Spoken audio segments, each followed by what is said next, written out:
Hello everyone, and thank you for joining us on Full Court Press. I'm Elliot Georgiadis, and with me is Sartaj Aujla and Ben Genet. Today's topics will be about the end-of-season MAC basketball tournament that took place recently, where unfortunately the men's and women's teams were unable to make it to their championship games.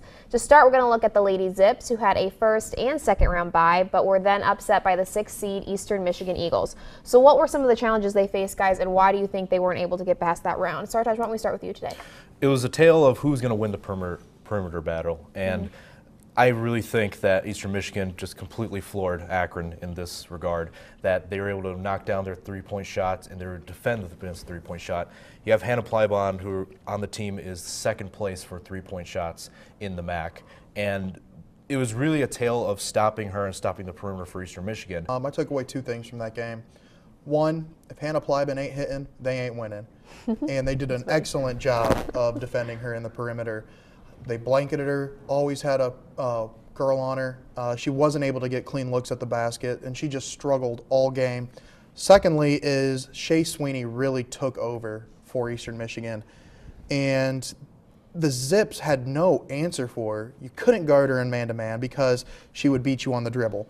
You couldn't guard her in zone because she was able to go back and hit step-back jumpers, and her catch-and-shoot ability is phenomenal. Moving on to the men's tournament, the guys started off strong, beating Northern Illinois University, Western Michigan, and then Kent before losing to the would-be champions, the Buffalo Bulls. So to start, are you guys surprised with how far they ended up getting in the tournament? Because I'm pretty sure they outlasted what we had predicted here a couple weeks ago. So Ben, what did you think? Absolutely. I came into this tournament thinking that I would not be surprised if they were out in the first round against NIU. The reason I'm saying that is they entered that game winning only one game out of 8.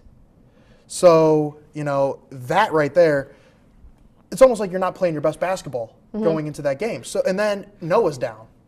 ACL, best player, out for the year. Pat Forsyth had turf toe at the end. So, he's at limited minutes.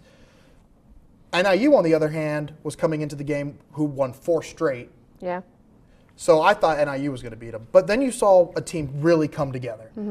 Antino Jackson really stepped up huge in this tournament.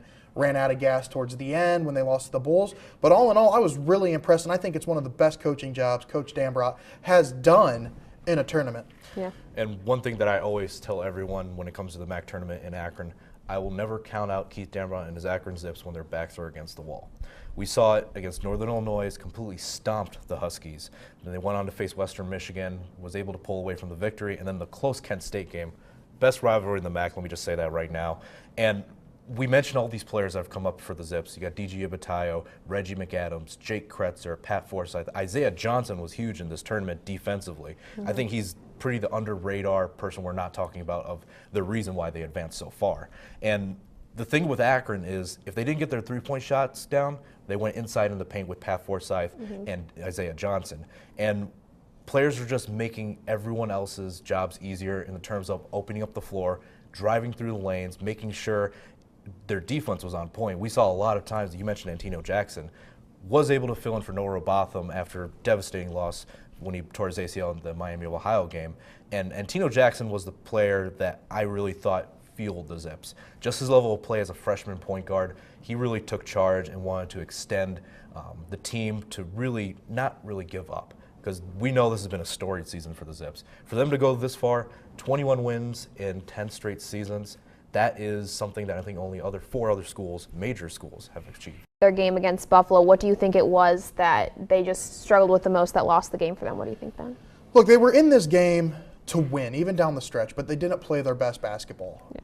And I really thought one of the keys there is that Buffalo did a great job stopping Antino Jackson.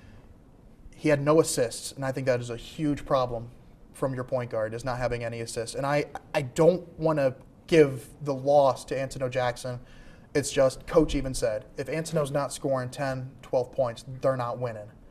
But what I also saw is I saw a kid try to be a hero for that team and drive into double and triple teams into the paint, not kick the ball out. And when he did, turnovers would happen because he was already stopped underneath too far under the basket.